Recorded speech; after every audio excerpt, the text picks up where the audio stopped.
Pisces. Alamin natin ang ganap sa inyo sa buwan ng October. 1 month reading. Paalaala na ito ay general reading, mga Pisces. Simulan na po natin. Ano po ganap kay Pisces sa buwan ng October? Ganap po kay Pisces sa buwan ng October.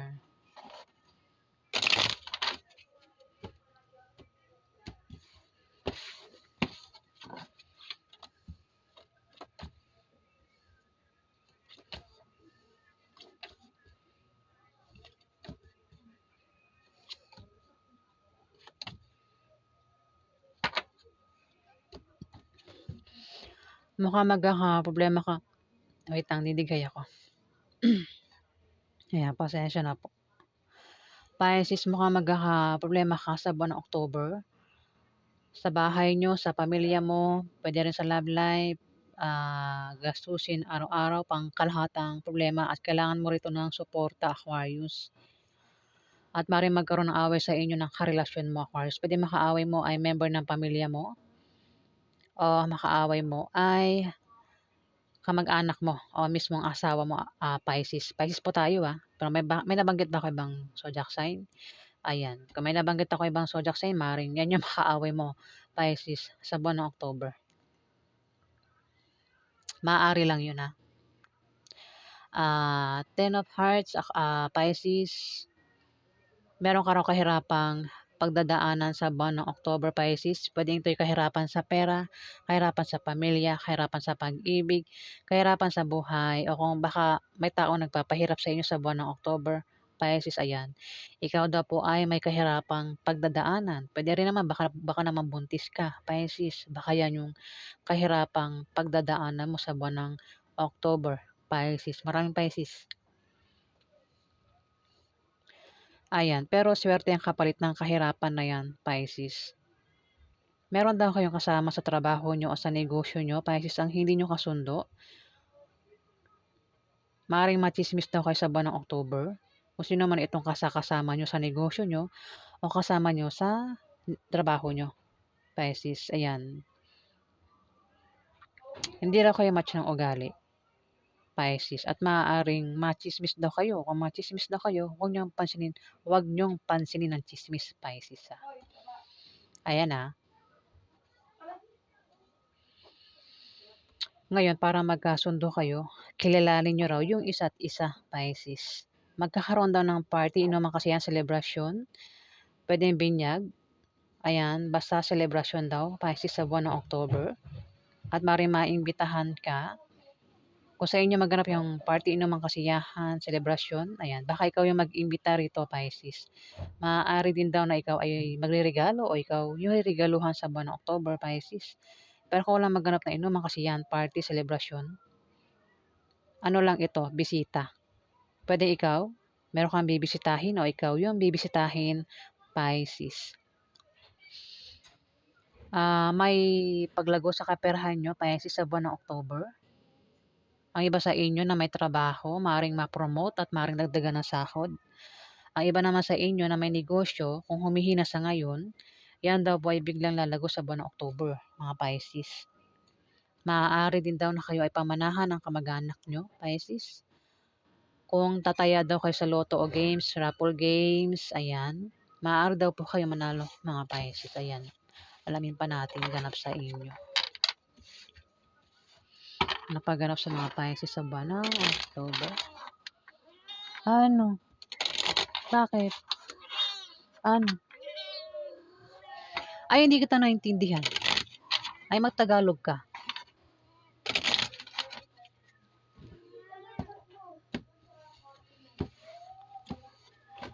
Hindi tayo magkaintindihan, Miming. Ang kulit ng pusa namin.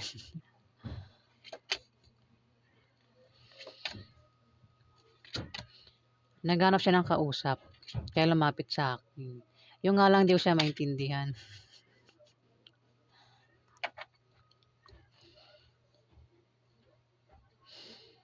Pisces, may tao rito ang may kahirapang pagdadaanan sa buwan ng October, second part ng October. Ito Pisces, may tao rito yung may kahirapang pagdadaanan sa buhay. Puwedeng kahirapan sa pera, kahirapan sa pag-ibig, kahirapan sa pamilya, kahirapan sa buhay o baka naman may taong nagpapahirap sa kanya kaya ito ay nakakaranas ng kahirapan, Pisces. Puwedeng member ng pamilya mo, puwedeng asawa mo, puwedeng ex mo, puwede rin naman ito ay kamag-anak niyo, Pisces. O ikaw 'yan, Pisces. May tao dito, Pisces, ang mag-a-apply sa buwan ng October. Puwedeng ito'y may trabaho at nagbabalak mag-resign kasi mag-a-apply sa ibang kumpanya. Puwede rin naman na ito ay wala talagang trabaho at mag-a-apply sa buwan ng October. At sa kanyang pag-apply, sa kanyang pag-travel, may makikilala siya na puwede niya maging karelasyon, Pisces. Ayan, pero kung siya ay may asawa na, puwedeng 'yan ay maging third party, Pisces. Ayan, puwedeng member ng pamilya mo o kamag-anak niyo, Pisces, o kung sino pa 'yan sa buhay mo, Hindi ikaw ito, Pisces. Puwedeng asawa ng anak mo kung may anak ka. Ayan, ikaw naman makakaalam niyan kung sino 'yan mag-a-apply sa buwan ng October, Pisces.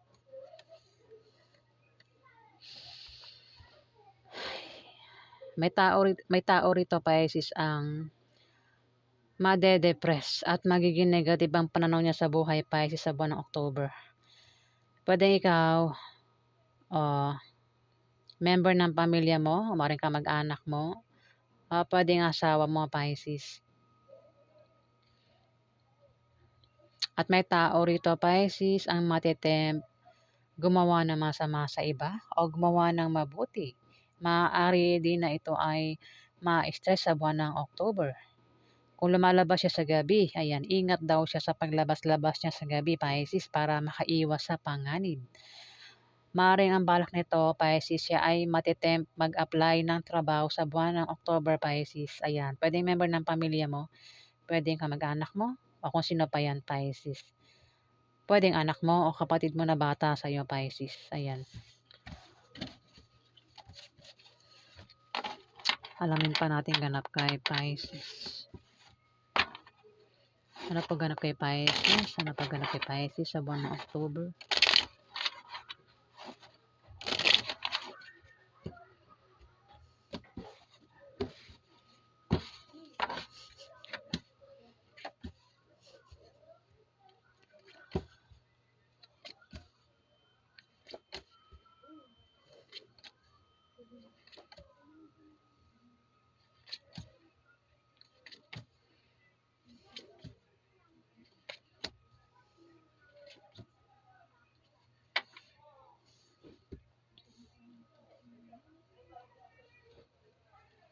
Pisces, kung single ka, maaari ka raw makapag-asawa ng mayaman.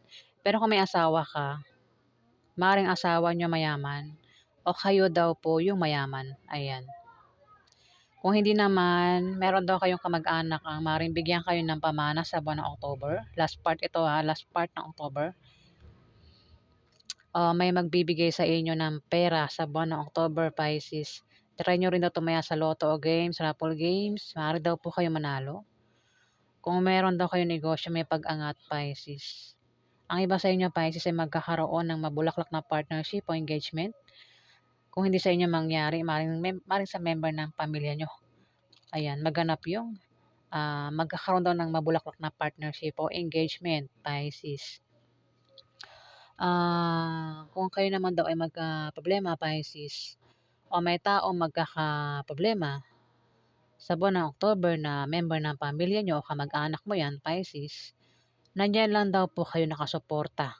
Pero kung yung magka-problema, ayan, nandiyan lang daw siya nakasuporta sa inyo, Pisces. Meron daw kayong kasama sa trabaho nyo o sa negosyo nyo na ka-opposite sex nyo na maaring may gusto sa inyo at mukhang magkakaproblema ka sa kanya sa buwan ng October, Pisces. Ayan. Kung sino man yang kasama mo dyan sa trabaho mo o sa negosyo mo. Pwede rin yan ay asawa mo mismo. Ayan, mukhang magkakaproblema ka sa kanya, Pisces. Mukhang puro problema ito, Pisces. Mukhang magkakaproblema ka sa love life at sa pamilya mo. Baka ikaw ay may gulong kakasangkutan, Pisces, sa buwan ng October. Pero malulutas din naman 'yan, Pisces. At meron kang kahirapang pagdadaanan dito eh. Siguro yung problema na 'yan, mahihirapan ka, Pisces, sa buwan ng October. Puwedeng ikaw ay magkaproblema sa member ng pamilya mo, Pisces. Mukhang member ng pamilya mo. Puwedeng anak mo o kapatid mo na bata sa'yo, Pisces. Mukhang diyan ka magkakaproblema kasi meron kang malalaman na masamang balita patungkol sa kanya sa buwan ng October, Pisces.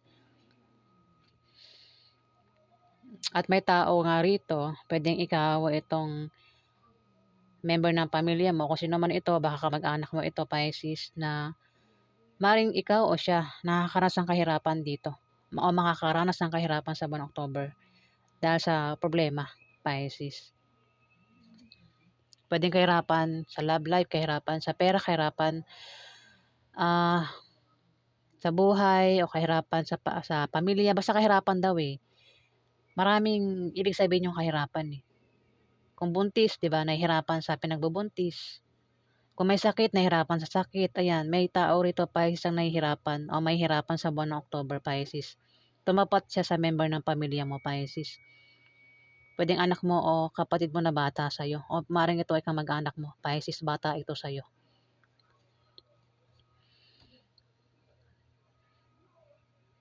May tao rin dito, Pisces, ang maaaring payuhan mo o ikaw yung papayuhan niya sa buwan ng October. Yung nga lang, yung papayuhan, mukhang matigas ang ulo, hindi niya rin susundin. Kung susundin man niya yung payo, hindi rin magbubunga ng maganda, Pisces, kasi yung papayuhan, mali yung paniniwala niya. Para sa kanya tama yun, pero mali yun. Ayan. Kaya, ayan, hindi makausad sa buhay kasi nga, yung paniniwala niya, puro mali. Ayan, Pisces. Maaaring hindi niya sundin yung payo. Mukhang magkakaproblema ka nga, Pisces, sa buwan ng October at mahihirapan ka. Problema sa pamilya, problema sa bahay nyo, puwedeng problema sa love life, gastusin, pangkalahatang problema ito eh. At apektado ka at kailangan mo rito ng suporta, Pisces. Mukhang meron ka ngang mababalitaan ng masamang balita na ipag-aalala at na maaaring ipag-alala mo, Pisces. Maaaring patungkol sa member ng pamilya mo o patungkol sa kamag-anak nyo, Pisces. Puwede rin siya yung magdala ng balita, Pisces. At meron dito, Pisces, ang isang tao, Pisces, ang may pabago-bago ng feeling sa'yo sa buwan ng October, Pisces. Puwedeng ito yung asawa mo o boyfriend mo, Pisces, o ex mo ito. Pabago-bago yung feeling sa'yo. Puwedeng may third party, Pisces. Puwedeng ikaw yung asawa, tapos meron pa siyang third party, Pisces. Ayan kumbaga sasaktan ka nito o bibiguin ka niya, Pisces, sa buwan ng October ng taong ito. Kasi maaaring may third party. Puwede rin kung wala pa yan third party, maaaring sa buwan ng October, magloko ito. Maghanap ng third party o may makilalang third party. Puwedeng ito kasi 'pag malayo sa'yo, nagbubuhay single, puwedeng nanliligaw. Lalaki ito eh, Pisces. Baka isa kang babaeng Pisces. Puwedeng ito'y nanliligaw. Ayan, 'pag malayo sa'yo, puwede rin na may third party na 'yan, Pisces. Gusto niyo malaman ang zodiac sign? Lalaki ito eh. Capricorn, Virgo, Taurus, lalaki. Pisces, ayan. Kung meron kayong karelasyon na lalaki, Capricorn, Virgo, Taurus, ayan, maaaring siya na 'yan, Pisces. Ayan. So, yan po ang ganap sa inyo, Pisces, sa buwan ng October. Kung nagustuhan niyo ang aking reading, huwag kalimutan mag-like at mag-subscribe. At sa mga subscriber ko, maraming salamat po, guys. Salamat po.